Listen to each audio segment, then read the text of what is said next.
Selamat datang di channel serial Dunia Maya. Jangan lupa klik subscribe, like, and share. Terima kasih.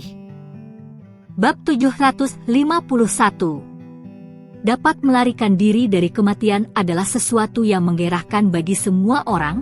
Matthias Shatner dan bawahannya yang menghadapi hujan peluru dari tim rahasia barusan, semuanya merasa sudah tidak bisa menghindari kematian. Tapi Toby Mars menggunakan kenyataan ini untuk memberitahu mereka apa itu pahlawan solo. Ketika anak buah Matthias Shatner melihat Toby Mars datang, mereka semua membungkuk hormat kepada Toby Mars. Mereka mengungkapkan rasa terima kasih kepada Toby Mars dari dalam hati mereka. Helena Pick berlari ke pelukan Toby Mars, melingkarkan lengannya di pinggang Toby Mars dengan erat, berdiri berjinjit dan mengangkat kepalanya. Bibir merahnya mencium bibir Toby Mars. Setelah bisa lolos dari kematian, Helena Pick tidak malu-malu lagi. Dia hanya ingin hidup bersama Toby Mars dengan baik. Setelah beberapa saat, keduanya memisahkan diri. Helena Pick memandang orang-orang di sekitarnya dan menyeringai. Lesung pipinya muncul, kepalanya menunduk, dan dia menjadi malu. Matthias Shatner yang dipapah oleh bawahannya, berjalan mendekat. Tuan Mars memang kuat, awalnya ingin membantumu, tetapi pada akhirnya malah diselamatkan Tuan Mars. Aku juga harus berterima kasih. Jika kamu tidak menghentikan truk sampah tadi, hanya Tuhan yang tahu apa yang akan terjadi. Matthias Shatner dan yang lainnya menghela nafas sebentar. Mereka memikirkan apa yang terjadi barusan dan merasa ketakutan. Tetapi jika ini diulang lagi, Matthias Shatner dan yang lainnya akan membuat pilihan yang sama. Kalian antar Helena pulang dulu, mereka akan ke sini, dan pertempuranku akan berlanjut. Ah, mereka masih akan ke sini? Jika begitu aku bersama anak buahku akan membantumu. Matthias Shatner berkata dengan tegas. Kalian jagalah Helena dengan baik, itu sudah merupakan bantuan terbesar bagiku. Cepat, tidak banyak waktu yang tersisa. Helena Pick memeluk lengan Toby Mars dengan erat. Bisakah kita pergi bersama? Terlalu berbahaya bagimu untuk tinggal. Mudah untuk pergi, tetapi jika kamu menghabisi mereka, akan ada bahaya yang berkelanjutan di masa depan. Mereka harus dihabisi dengan sekali, sampai mereka tidak berani menyinggungku lagi. Helena Pick mengerti bahwa apa yang dikatakan Toby Mars benar, dan berkata dengan sedikit khawatir dan enggan. Kamu harus berhati-hati dan jaga diri. Jangan khawatir, kalian semua cepat masuk ke mobil dan pergi. Toby Mars mendorong Helena Pick ke dalam mobil, Matthias Shatner dan yang lainnya juga masuk ke dalam mobil, sekelompok orang pergi dengan mobil. Toby Mars berdiri di sisi jalan dengan tangan di belakang, diam-diam melihat ke arah Fresh Seafood restoran. Sebuah mobil Honda melaju dengan liar, Ghost One tersenyum muram melihat Toby Mars berdiri di pinggir jalan. Dia menginjak pedal gas, dan melaju ke arah Toby Mars. Toby Mars tersenyum acuh tak acuh ketika mobil Honda yang masih berada 10 meter jauhnya. Toby Mars menghindar dan berjalan menyamping untuk menghindari mobil Honda. Tabrakan! Mobil Honda menabrak tanaman di sisi jalan. Ghost One menendang pintu dan merobek sabuk pengaman dan keluar dari mobil. Ghost One menatap Toby Mars dengan pandangan dingin, menggelengkan lehernya 2 kali, dan tulang belakang lehernya mengeluarkan suara berderit. Toby Mars menyipitkan mata, memandangi Ghost One dengan cermat. Beberapa kesan muncul di benaknya. Ternyata kamu bajingan Ghost. Hehe, cari mati. Ghost One sangat tidak senang disebut bajingan Ghost, meskipun garis keturunan mereka selalu disebut bajingan Ghost, mereka tidak merasa begitu. Di mata Ghost One dan yang lainnya, mereka memiliki kemampuan yang kuat dan dapat meminjam sedikit kekuatan langit dan bumi. Dengar-dengar ada 4 orang di generasimu. Di mana 3 lainnya? Kamu, yang disebut tentara Ghost, bisa juga jadi anjing orang. Asal mula keturunan tentara Ghost adalah dari guru surgawi di akhir dinasti Han Timur. Luke Zenman, pendiri Jalan Guru Surgawi, mendirikan tentara Ghost. Kemudian, Leo Zenman, keturunan Luke Zenman, menyerah kepada Cao Cao, dan tentara Ghost dibubarkan menjadi rakyat. Keturunannya tersebar di antara rakyat jelata. Kami bukan anjing. Ghost One memelototi Toby Mars, seluruh tubuhnya gemetar karena marah. Bab 752. Meskipun dia mengatakan bahwa dia bukan anjing, Ghost One tahu di dalam hatinya bahwa dia memang menjadi anjing peliharaan. Hehehehe, lihat kamu seperti ini. Aku tidak tahu siapa tuanmu. Aku benar-benar ingin tahu siapa yang ingin mencelakaiku, kata Toby Mars dengan tenang.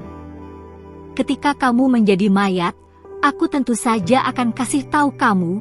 Terimalah. Ghost One menaruh tangannya ke belakang pinggang, dan 2 pedang pendek muncul di tangannya. Toby Mars membuang pistolnya sambil tersenyum. Melawan musuh seperti Ghost One, pistol akan seperti mainan dan tidak akan berguna sama sekali. Ayo. Toby Mars memanggil Ghost One dengan jarinya. Mata Ghost One sedikit menyipit, matanya tertuju pada Toby Mars. Dia mengambil langkah kecil untuk mendekati Toby Mars. Setelah jarak mereka 10 meter, Ghost One berjalan selama 2 menit. Selama 2 menit ini, Ghost One mengamati celah Toby Mars, tetapi Toby Mars tidak memiliki celah sedikit pun. Ketika jaraknya hanya 3 meter dari Toby Mars, kaki Ghost One tiba-tiba mengerahkan kekuatan, dan seluruh tubuhnya menyerang ke arah Toby Mars. 2 pedang pendek di tangannya menembus tenggorokan dan jantung Toby Mars. Begitu dia menggunakan kekuatan dengan sekuat tenaga, jarak 3 meter dilintasi dalam sekejap mata. 2 pedang pendek melintas dengan dingin di tenggorokan dan jantung Toby Mars. Seringai muncul di sudut mulut Ghost One. Selesai! Tiba-tiba ada serangan dengan daya ledak yang tak tertandingi. Ini terjadi sebelum lawan bereaksi. Ini adalah salah satu aksi Ghost One. Ghost One melihat 2 pedang pendek menusuk ke tenggorokan dan jantung Toby Mars, tapi tangan Ghost One tidak bisa menusuk ke dalam daging. Ini mengejutkan Ghost One. Tidak, rasanya ada yang salah. Mata Ghost One melebar, dia sepertinya telah melihat hantu. Sosok Toby Mars di depannya seperti bayangan, dan Toby Mars sudah melangkah mundur. Bagaimana bisa begitu cepat? Bagaimana ada orang yang lebih kuat dari kekuatannya? Ghost One merasakan sedikit ketakutan di hatinya. Dia merasa jurus terkuatnya benar-benar telah dihancurkan oleh Toby Mars. Kecepatan Toby Mars begitu cepat seperti bayangan yang muncul di udara, seolah-olah Toby Mars bisa membuat bayangan dirinya sendiri. Toby Mars yang tak terhitung jumlahnya muncul. Hehehe. Apakah kemampuanmu hanya segini? Kalau begitu, kamu akan mati. Suara Toby Mars tidak menentu, seperti suara 3 dimensi yang datang dari segala arah. Seni bela diri di dunia tidak ada yang berkecepatan seperti ini, dan kecepatan Toby Mars sudah berada di puncak. Bagaimana ini bisa terjadi? Kamu sudah minum begitu banyak alkohol. Kamu harusnya mabuk. Bahkan jika tidak keracunan alkohol, seharusnya ada banyak alkohol di tubuhmu. Seharusnya tidak seperti ini. Ghost One tidak tahu bagaimana Toby Mars, yang minum begitu banyak alkohol, bisa bertingkah seperti orang biasa. Hehehehe, ada banyak hal yang tidak seharusnya. Kemampuanku untuk memetabolisme alkohol berada di luar imajinasimu. Ketika Toby Mars berbicara, dia melambaikan tangannya dan meninju pipi Ghost One. Ghost One panik dan berpikir untuk menghindar, tetapi kecepatannya jauh lebih lambat daripada tinju Toby Mars. Tinju Toby Mars sudah ada di sana sebelum dia menghindar. Brak! Toby Mars memukul hidung Ghost One dengan pukulan keras, dan hidung Ghost One terasa sakit. Segera setelah itu, terasa sangat sakit. Pangkal hidung Ghost One patah oleh pukulan Toby Mars, darah menyembur keluar dari hidungnya. Kamu tidak boleh memukul wajah orang, hidungku. Bab 753. Begitu Ghost One memegang hidungnya, dia merasa sangat sedih dalam hatinya. Pada awalnya dia berpikir dapat membereskan Toby Mars dengan mudah, tetapi sekarang Ghost One menemukan kebenaran akan hal ini, bahwa dia dapat dengan mudah dihabisi oleh Toby Mars. Toby Mars meninju tanpa ragu, malah terus melayangkan tinjunya dan memukuli Ghost One terus-menerus. Kamulah yang merencanakan minuman arak? Jika bukan karena metabolisme alkoholku yang cepat, aku pasti dihabisi olehmu. Kamu yang mengatur truk sampah, beraninya bermain tabrak berantai yang mematikan denganku. Cari mati! Bagaimana dengan tim rahasia? Apakah itu diatur oleh tuanmu? Spektra di area mana tuanmu? Katakan padaku, aku akan membunuhnya. Toby Mars memukuli Ghost One sambil berteriak, tetapi Ghost One tidak memiliki kekuatan untuk melawan. Dalam waktu singkat dia sudah dipukuli menjadi genangan lumpur oleh Toby Mars. Tulang-tulang tubuh bagian atas Ghost One pada dasarnya sudah dihancurkan oleh Toby Mars. Dia jatuh ke jalan dengan lemas, dan memuntahkan darah dari mulutnya. Kamu akan dapat karma, mereka akan membalaskan dendamku. Ghost One memelototi Toby Mars dengan ganas, seolah-olah ingin membunuh Toby Mars dengan pandangan matanya. Masih tidak kasih tahu aku nama orang di belakang semua ini? Kalau begitu jangan salahkan aku karena tidak memberimu kesempatan hidup. Kaki Toby Mars perlahan terangkat, siap menginjak Ghost One dengan satu kaki. Ghost One menutup matanya, tidak mengatakan sepatah kata pun, dan tampak seperti akan mati.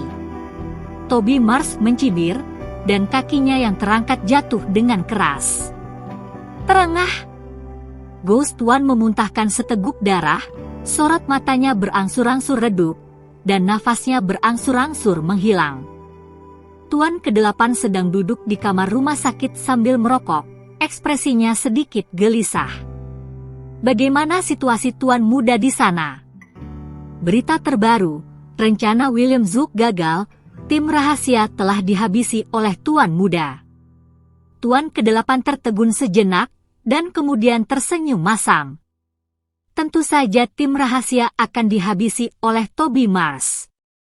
Tuan ke-8 memikirkan para pengawalnya yang dihabisi dengan mudah oleh Toby Mars, dan bahkan Luke hampir mati di bawah tangan Toby Mars.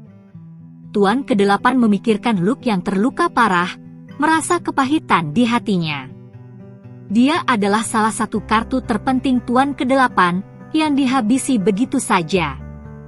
William Zook harusnya menyerahkan. Tuan ke-8 bertanya dengan lembut, tetapi dia berpikir dalam hatinya. Apa yang akan aku lakukan jika aku adalah William Zook? Tuan ke-8 berpendapat bahwa jika dia adalah William Zook, dia pasti akan sangat malu. Dia pasti akan mengirim orang untuk berhadapan dengan Toby Mars. William Zook pasti memiliki pemikiran yang sama. William Zook membawa orang-orang yang dia rekrut secara pribadi menemui Tuan muda, dan dia pasti pergi dengan putus asa. Asisten itu menjawab dengan hormat. Orang-orang harus menerima nasib mereka, dan jika tidak menerima nasib, maka mereka akan mati. Tuan ke-8 menggelengkan kepalanya dan menghela nafas, lalu alisnya berkerut. William Zook pergi menemui Toby Mars dengan putus asa. Jika Toby Mars membunuh William Zook dengan marah, bukankah itu masalah besar? Jika William Zook meninggal, Dragon Queen pasti akan menjadi gila.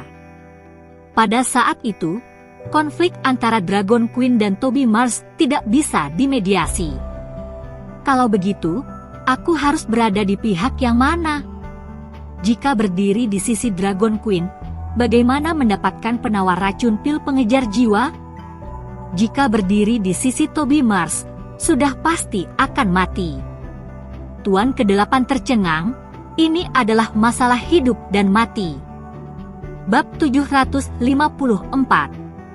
Tuan ke-8 berpikir sampai sakit kepala, dan tidak menemukan cara yang terbaik bagi kedua sisi. Dia hanya merasa bahwa William Zook tidak boleh mati. Jika William Zook mati, dia juga akan mati. Siapkan mobilnya. Bawa semua orang, dan cepat temui Tuan Muda. Tuan ke-8 berteriak sambil berdiri. Ah, tapi jika Anda pergi ke sana, Anda pasti akan bertemu dengan William Zook. Asisten mengingatkan. Aku tidak bisa berpikir begitu banyak. Aku tidak bisa membiarkan Tuan Muda membunuh William Zook. Jika William Zook mati, aku juga akan ikut mati. Asisten tidak berani berbicara lagi, dan buru-buru keluar untuk membuat pengaturan. Tuan ke-8 segera masuk ke mobil. Konvoi mobil besar perlahan mulai melaju menuju jalan Brockway. Cepat, cepat! Jika aku terlambat, kalian semua akan mati. Tuan ke-8 berteriak dengan kesal. Asisten mengambil walkie-talkie untuk memberi perintah. Konvoi mobil menambah kecepatan dan melaju di jalan. Tuan ke-8 menggosok alisnya, ragu-ragu, mengeluarkan ponselnya, dan menelepon William Zook. Ketika William Zook mendengar dering telepon, dia mengeluarkan teleponnya dan melihat nama penelepon. Tetapi, dia tidak menjawabnya setelah ragu-ragu untuk waktu yang lama. William Zook tidak menekan tombol jawab sampai telepon ditutup secara otomatis. Bajingan sialan! Tuan ke-8 mengutuk dan terus menelepon. Ponsel William Zook berdering lagi. William Zook yang sedikit kesal, menekan tombol jawab, dan berteriak dengan tidak sabar. Kamu mau apa? William Zook, aku sarankan kamu bawa orang-orang kembali. Launik bukan tempat kamu bertindak sembarangan. Tuan ke-8 berkata dengan dingin. William Zook mendengus dingin dan berkata dengan tidak senang. Kamu adalah anak anjing Toby Mars. Ada apa? Apakah kamu mencoba menggonggong padaku untuknya? Bagaimana kamu bisa berbicara denganku, bajingan? Jangan pikir kamu bisa melanggar aturan karena Dragon Queen memanjakanmu. Dragon Queen tidak bilang dia ingin membunuh Toby Mars. Apakah kamu cari mati? Tuan ke-8 berteriak dengan marah. William Zook terdiam. Kali ini, pada awalnya menghabisi Toby Mars adalah tindakan rahasia, tetapi siapa yang sangka tidak ada yang bisa membunuh Toby Mars. Sekarang situasinya semakin parah, jika dia maju terus, kemungkinan tidak ada jalan kembali. Kamu pelayan yang menjilat kaki Dragon Queen tahu apa? Apakah kamu tahu mengapa Dragon Queen tidak membunuh Toby Mars? Toby Mars memiliki sesuatu di tangannya. Jika Dragon Queen masih hidup, maka Dragon Queen juga tidak bisa membunuh Toby Mars. Jika kamu membunuh Toby Mars sekarang, kamu akan menjadi orang pertama yang akan dibunuh oleh Dragon Queen.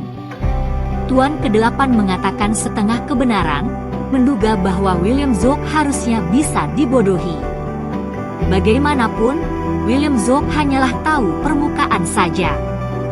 Dia tidak tahu banyak rahasia di dalam Spektra, dan dia seharusnya tidak tahu banyak tentang warisan. William Zook tertegun sejenak, lalu merenungkan kata-kata Tuan ke-8. Dia merasa bahwa apa yang dikatakan Tuan ke-8 mungkin benar. Jika tidak, Dragon Queen tidak akan membiarkan Toby Mars dan tidak membunuhnya. Dia, apa yang ada di tangannya? William Zook bertanya dengan rasa ingin tahu. Kamu kembali dan bertanya pada Dragon Queen, tidak ada gunanya bertanya padaku, aku tidak tahu apa-apa tentang itu. Tapi itu adalah sesuatu yang melibatkan warisan, dan itu bukan sesuatu yang bisa kamu ikut campur.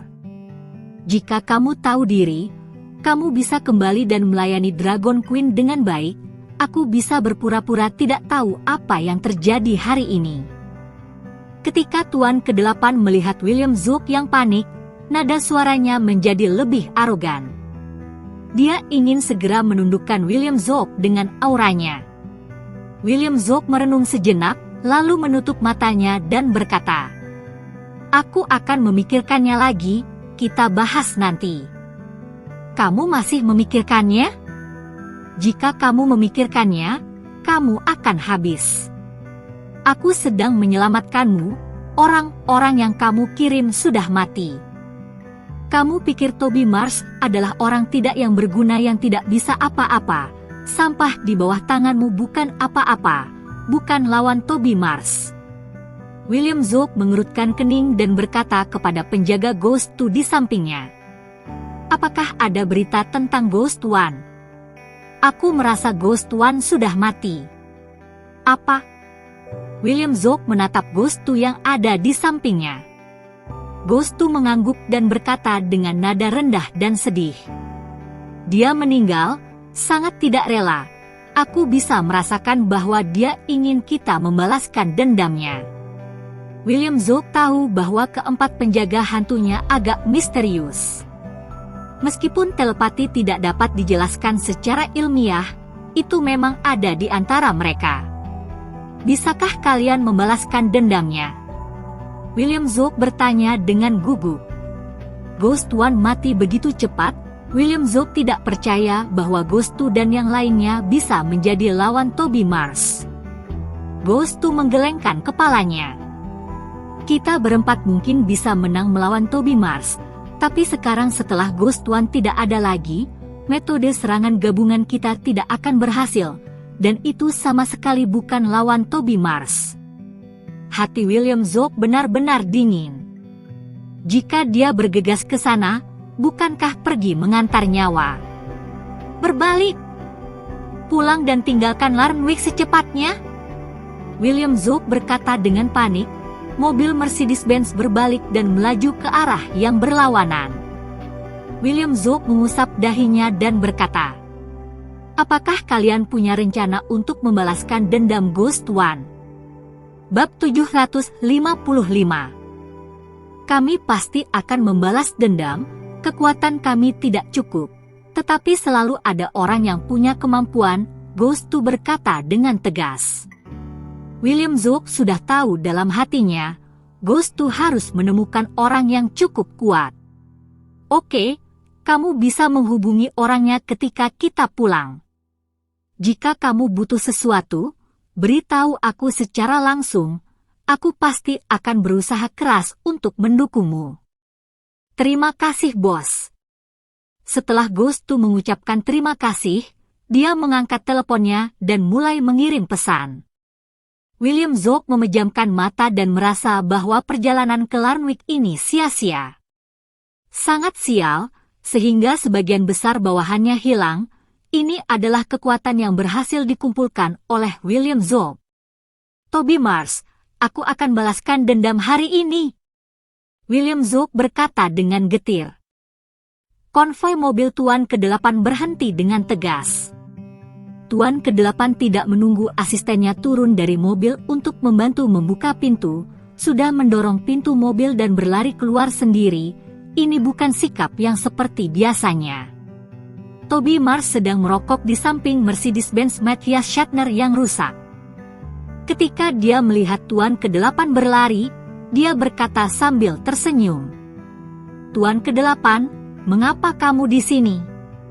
"Aku akhirnya sampai di sini. Sepertinya aku datang terlambat." Tuan ke-8 melayangkan pandangan ke sekelilingnya.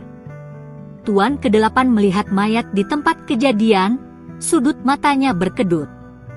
Ketika dia melihat mayat Ghost One di bawah kaki Toby Mars, Tuan ke-8 merasa ada yang salah.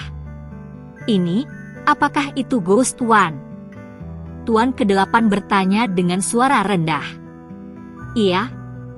Toby Mars mendengus pelan, menjawab pertanyaan Tuan ke-8. Bajingan yang tidak tahu diri. Tuan ke-8 mengutuk. Untungnya dia dengan bijaksana memujuk William Zook untuk pergi, jika tidak, William Zook pasti sudah mati ketika dia datang. Apakah kamu tahu siapa dalang di balik mereka? Toby Mars bertanya sambil melemparkan puntung rokok. Ini, kamu sebaiknya tidak menanyakannya. Semuanya agak rumit dan sulit untuk ditangani. Tuan ke-8 berkata dengan wajah pahit. Bab 756. Katakan. Nada suara Toby Mars menjadi dingin. Meskipun itu hanya sebuah kata, tetapi dengan nada yang sangat dingin, Tuan ke-8 langsung merasa kedinginan. Seolah-olah ada sebuah gunung es yang menekan di atas kepalanya. Ya, dia William Zook, pelayan di sebelah Dragon Queen. William Zook bisa dibilang adalah pelayan, tapi dia sebenarnya adalah wajah Dragon Queen, jadi tolong jangan bahas masalah ini lebih lanjut, Tuan Muda. Tuan ke-8 membujuk dengan suara rendah. Wajah di sebelah Dragon Queen? Lalu dia datang untuk membunuhku. Apakah itu maksud Dragon Queen? Mata Toby Mars sedikit menyipit. Tidak, itu pasti bukan ide Dragon Queen, itu adalah ide William Zook sendiri. Dengar-dengar dia dan Dragon Queen menikah secara diam-diam dan hamil, mungkin dia yang memiliki ide seperti itu. Setelah Tuan ke-8 selesai berbicara, dia menyesal. Dia menyesali saat dia mengucapkan sesuatu dengan cepat tanpa berpikir terlebih dahulu. Dia pasti mengatakan hal-hal yang tidak boleh dikatakan. Aku sembarang bicara. Ini juga gosip yang aku dengar, aku tidak tahu apakah itu benar atau tidak. Tuan ke-8 menjelaskan dengan wajah pahit. Toby Mars tersenyum dingin. Kamu telah membujuk William Zook untuk pergi kan? Kamu pikir sulit untuk memilih di antara kami, jadi kamu membuat kedua dari kami tidak bertemu, benar kan? Ini, aku tentu saja memihak padamu Tuan Muda. Bukankah Dragon Queen akan segera datang? Jika kamu membunuh William Zook, hubunganmu dengan Dragon Queen pasti akan habis. Mari kita semua mundur selangkah dan mencari jalan tengah. Setelah Tuan ke-8 selesai berbicara, dia menyeka keringat dingin dari dahinya, dan merasa bahwa dia benar-benar mencari masalah. Jika dia tidak datang ke Lanwick sejak awal, dia tidak akan mengalami begitu banyak masalah. Tapi sekarang sudah terlambat untuk menyesal, tidak ada obat penyesalan yang bisa diminum oleh Tuan ke-8. Tuan ke-8 hanya bisa menggertakkan giginya, dan menjawab semua pertanyaan Toby Mars. Toby Mars menepuk pundak Tuan ke-8. Jangan melakukan trik kecil, dengarkan kata-kataku dengan baik. Kamu akan menjadi pahlawan Spektra di masa depan, jika kamu terus bimbang dan tidak menetapkan hati, jangan salahkan aku karena tidak berbelas kasih. Ya, ke-8, aku pasti akan mengikuti langkahmu Tuan Muda. Pinggang Tuan ke-8 tanpa sadar membungkuk. Tuan Muda, silakan masuk ke mobil dan biarkan aku mengantar Anda pulang. Toby Mars mengangguk dan berjalan menuju Mercedes-Benz anti peluru milik Tuan ke-8. Tuan ke-8 berlari dengan langkah kecil, membuka pintu belakang dan mempersilahkan Toby Mars masuk ke dalam mobil. Setelah Toby Mars masuk ke mobil, Tuan ke-8 duduk di kursi sebelah sopir dan meminta sopir mengemudi. Tuan Muda, kemana kamu akan pergi? Toby Mars mengambil ponsel dan mengirim pesan ke Helena Page. Setelah mengetahui bahwa Helena Page berada di kantor, dia meminta Tuan ke-8 untuk mengantarnya ke kantor. Di luar gedung kantor, Tuan ke-8 mengangguk dan membungkuk ketika dia melihat Toby Mars memasuki gedung, lalu berbalik dan kembali ke mobil. Apa-apaan sekarang? Membuatku mengikuti cucu kura-kura setiap hari. Ya, cepat kembali ke villa. Aku sudah ingin memeluk wanita cantik dan menikmati hidup. Konvoi mulai melaju lagi dan melaju ke villa Tuan ke-8. Toby Mars memasuki kantor Helena Page. Helena Page tersenyum manis kepada Toby Mars. Dia tidak bertanya lebih banyak tentang apa yang terjadi setelah dia pergi. Selama Toby Mars baik-baik saja, itu akan menjadi hari yang baik bagi Helena Page. Lelah tidak, cepat duduk dan istirahat. Helena Page mendorong Toby Mars untuk duduk dan menuangkan segelas air untuk Toby Mars. Toby Mars minum 2 teguk dari gelas dan bertanya dengan lembut. Apakah kamu takut hari ini? Semuanya baik-baik saja. Hanya saat melihat kondisimu setelah minum terlalu banyak, itu benar-benar membuatku khawatir. Aku pikir kamu keracunan alkohol. Hehehe, aku tidak akan keracunan alkohol, hanya minum terlalu banyak, dan butuh banyak energi untuk metabolisme. Helena Page memelototi Toby Mars dengan cemberut. Kamu tidak diizinkan minum dengan orang lain di masa depan, apakah kamu mendengarku? Oke, dengarkan perintah istriku, dan aku pasti tidak akan minum alkohol di masa depan. Toby Mars menyeringai. Bodoh, istirahatlah yang baik, aku kerjakan pekerjaan yang ada dulu. Konstruksi akan dimulai dalam 2 hari, pada saat itu, aku akan terus pergi ke lokasi konstruksi untuk mengawasi. Kamu harus menemaniku ke lokasi konstruksi.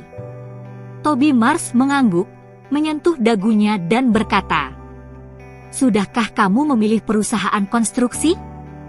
Kamu harus mendapatkan perusahaan konstruksi yang handal.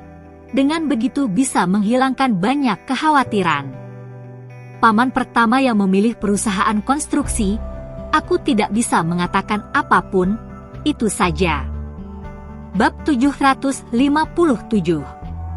Jauh di seberang lautan. Pusat penelitian di lembah hutan. Daniel Zing yang tidak sadarkan diri sedang berbaring di kabin perawatan. Sinar ultraviolet menyinari tubuh Daniel Zing dengan cahaya ungu. Sekelompok peneliti berambut pirang dan bermata biru, dengan jas lab putih mengawasi dari luar kabin perawatan, menggelengkan kepala sepanjang waktu. Dia mengalami koma yang parah dan gelombang otaknya terus melemah, yang berarti tubuhnya telah mengalami transformasi utama, atau dia akan mati dalam prosesnya. Bajingan! Percobaan utama akhirnya berhasil malah menjadi seperti ini. Kenapa juga harus melakukan percobaan lanjutannya? Bos sangat marah. Situasi saat ini hanya dapat mempertahankan hidupnya, tetapi aku sangat ingin tahu apa yang bisa melukai tubuh eksperimental. Kekuatan tempurnya sangat kuat, meskipun itu hanya transformasi dasar. Dr. Charles tua dari tadi selalu murung, menggelengkan kepalanya. Pergi ke ruang rapat dengan hasil tes, Sir Brute sedang menunggu kita. Bos datang sendiri? Ya Tuhan, kita semua tidak akan dieksekusikan? Jiwaku gemetar. Wajah para peneliti menjadi jelek, hati mereka gemetar memikirkan kebrutalan Sir Brute. Cepat, masalah percobaan tidak ada hubungannya dengan kita.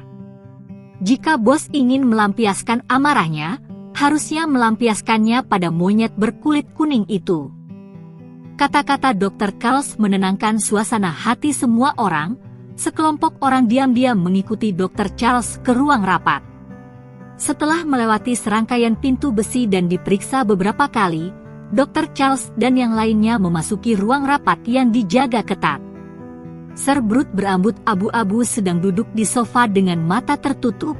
Sir Brute mendengar langkah kaki Dr. Charles dan yang lainnya, perlahan membuka matanya. Bagaimana kondisi Zing? Koma, gelombang otaknya terus melemah, kemungkinan besar akan berubah menjadi manusia vegetatif. Berdasarkan penilaian kami pikir tidak mungkin memaksakan dia masuk fase kedua percobaan. Sir Brute mengetukkan jarinya di sandaran tangan sofa dengan ringan, dan berkata dengan ekspresi muram. Apakah ada harapan untuk diselamatkan? Aku khawatir itu sulit jika berhubungan dengan otak. Dr. Charles memberikan jawaban yang tidak pasti. Artinya, tidak ada banyak harapan.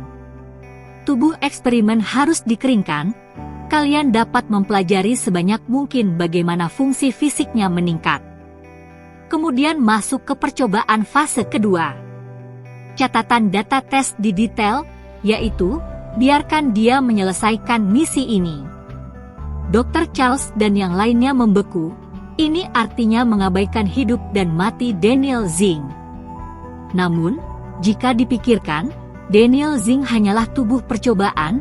Tidak tahu sudah berapa banyak orang yang telah meninggal dalam percobaan transformasi. Daniel Zheng hanya salah satunya. Daniel Zheng adalah yang meninggal paling spesial. Lagi pula, dia telah melewati fase pertama transformasi, dan dia adalah satu-satunya. Ya Tuan, kami akan melakukan yang terbaik. Dr. Charles berkata dengan hormat. Sir Brute melambaikan jarinya, dan Dr. Charles dan yang lainnya berjalan keluar dari ruang rapat dengan langkah-langkah yang rapi. Setelah Dr. Charles dan yang lainnya pergi, ekspresi Sir Brute menjadi sangat gelisah. Monyet kulit kuning sialan, apa yang telah kamu lakukan saat pulang? Ini telah mengacaukan rencanaku. Tom, apakah kamu menemukan orang yang mencelakai Zheng? Bos, aku telah mendapatkan informasi spesifik, tetapi identitas pihak lain agak istimewa. Dia berusia awal 30-an dengan rambut pirang yang tergerai, Tom yang seperti Raja Singa, berjalan keluar dengan membawa pet. Identitas spesial? Identitas spesial apa yang ada di dunia timur sialan itu? Bab 758. Spektra.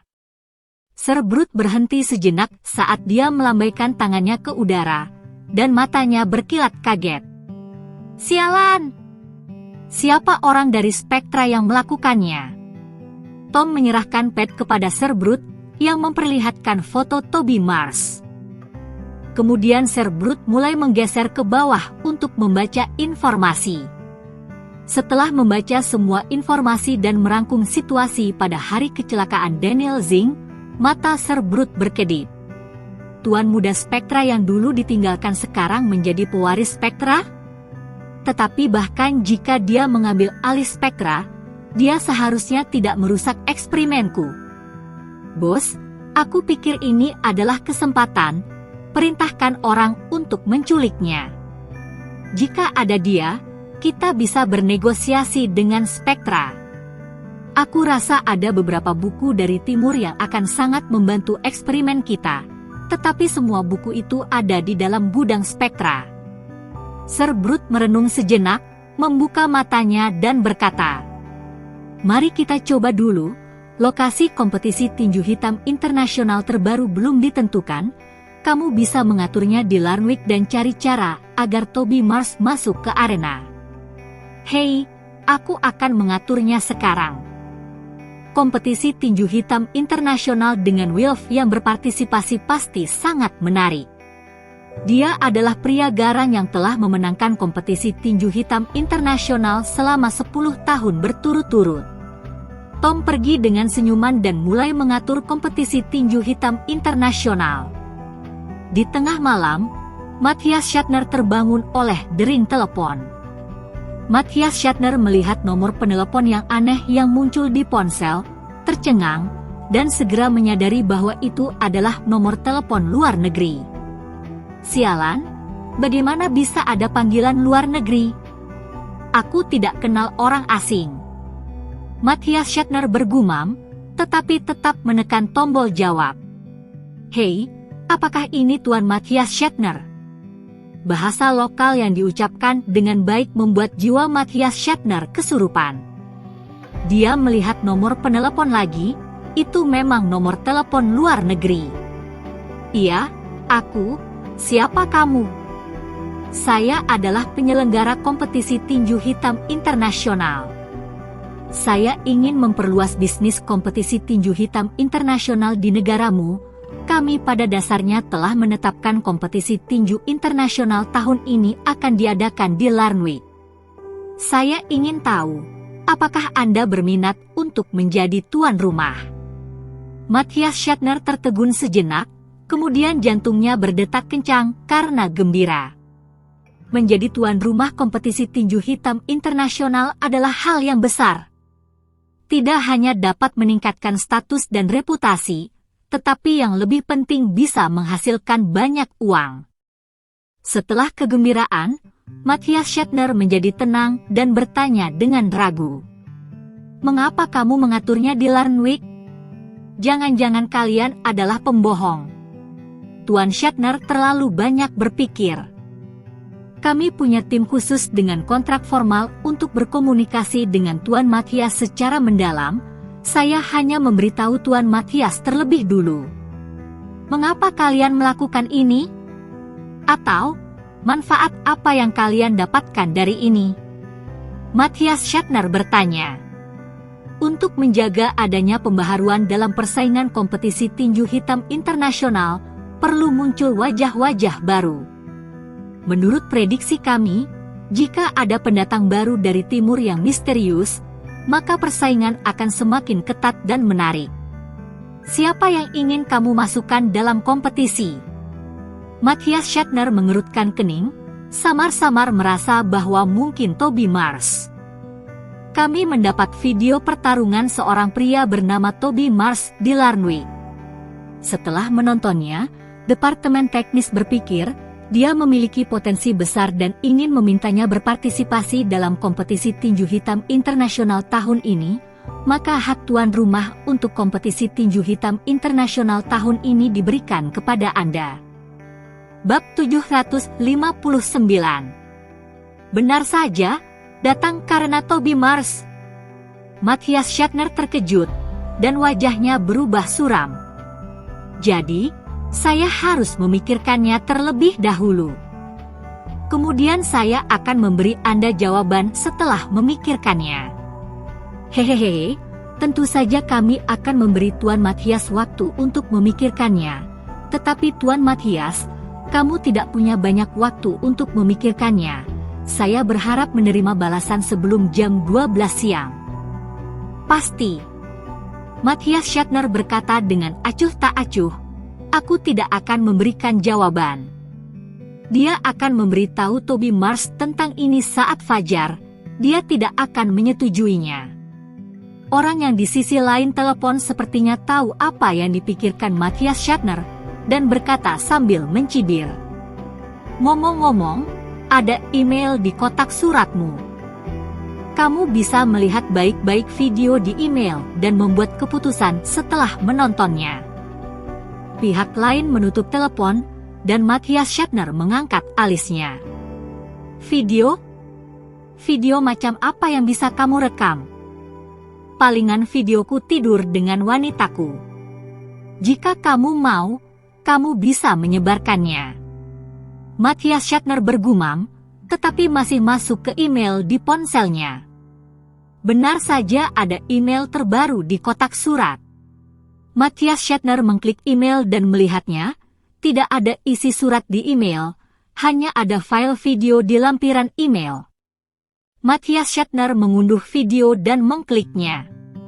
Beberapa detik pertama video mulai diputar di ruangan kosong. Setelah beberapa detik, kamera bergetar dan mulai bergerak.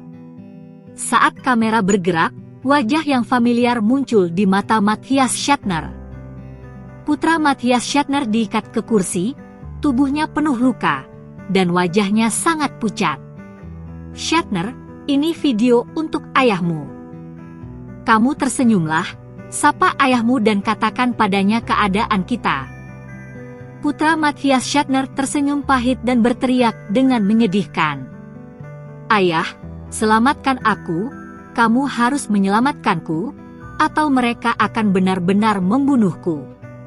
Cari orang yang bernama Toby Mars untuk berpartisipasi dalam kompetisi tinju hitam internasional, atau mereka akan mencabik-cabikku. Hei, apa yang kamu katakan terlalu kejam. Alih-alih mencabik-cabik menjadi kepingan, kami akan memotongmu dengan gergaji mesin. Aku tidak mau, aku tidak ingin mati, jangan dipotong dengan gergaji.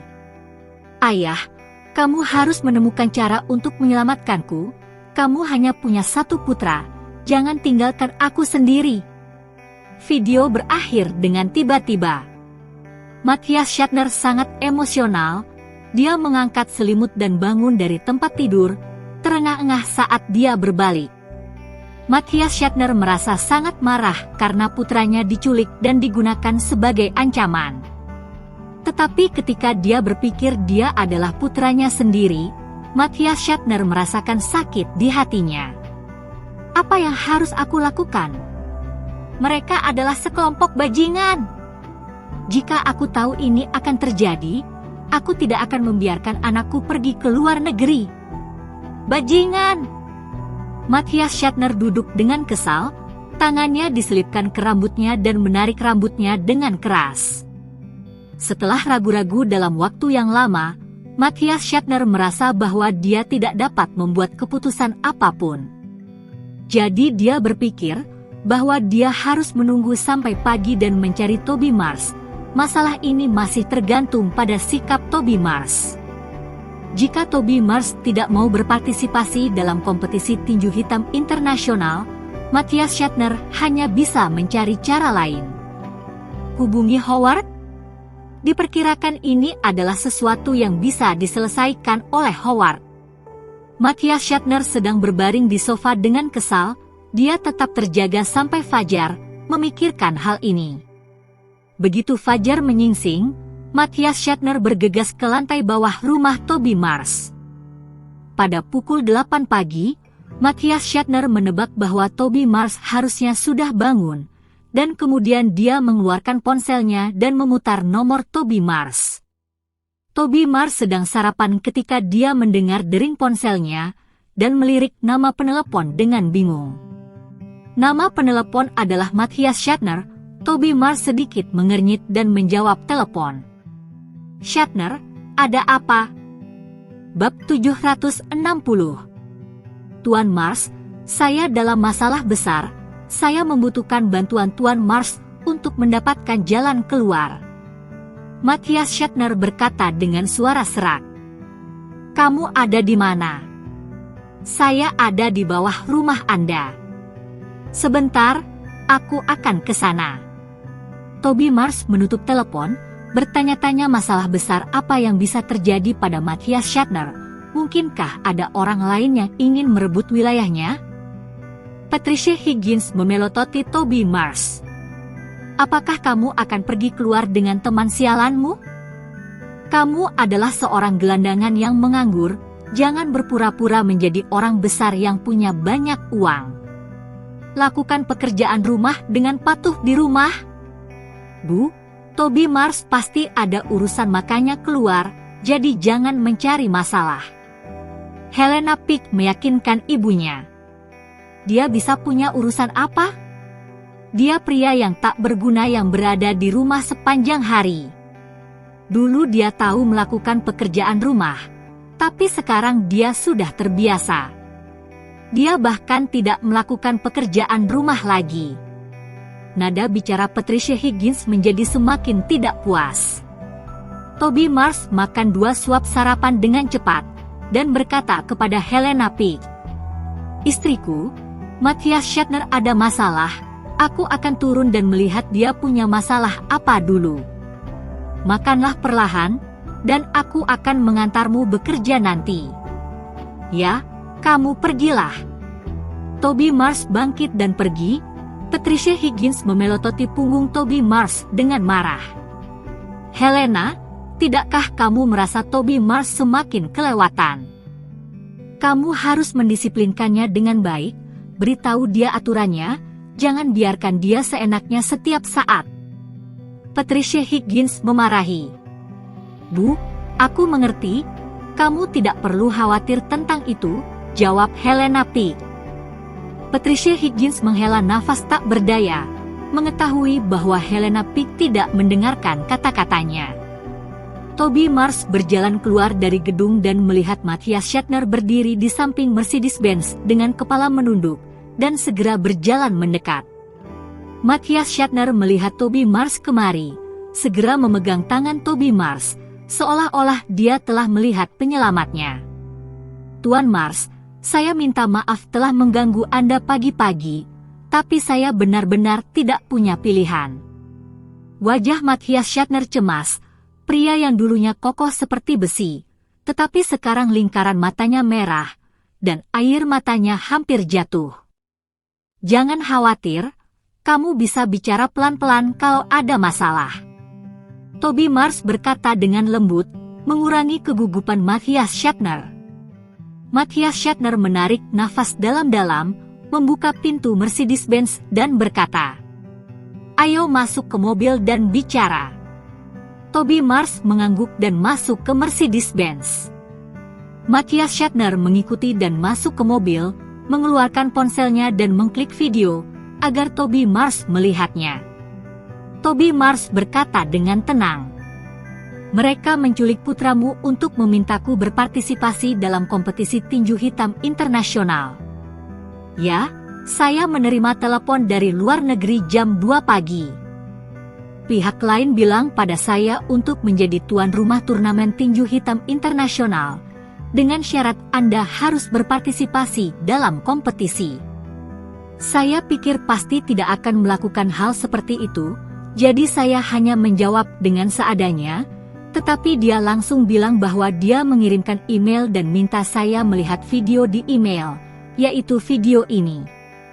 Saya hanya punya satu putra, saya biasa memanjakannya. Dia bilang dia ingin belajar di luar negeri dan saya mengirimnya ke luar negeri. Siapa yang tahu hal seperti itu akan terjadi? Saya juga tahu bahwa ikut kompetisi tinju hitam internasional sangat berbahaya. Jadi, saya tidak berani meminta Anda untuk berpartisipasi, tetapi saya hanya berharap Anda bisa memberi saya jawaban ikut atau tidak." Matthias Shatner berkata dengan gugup, menatap Toby Mars dengan penuh harapan dan juga kepanikan.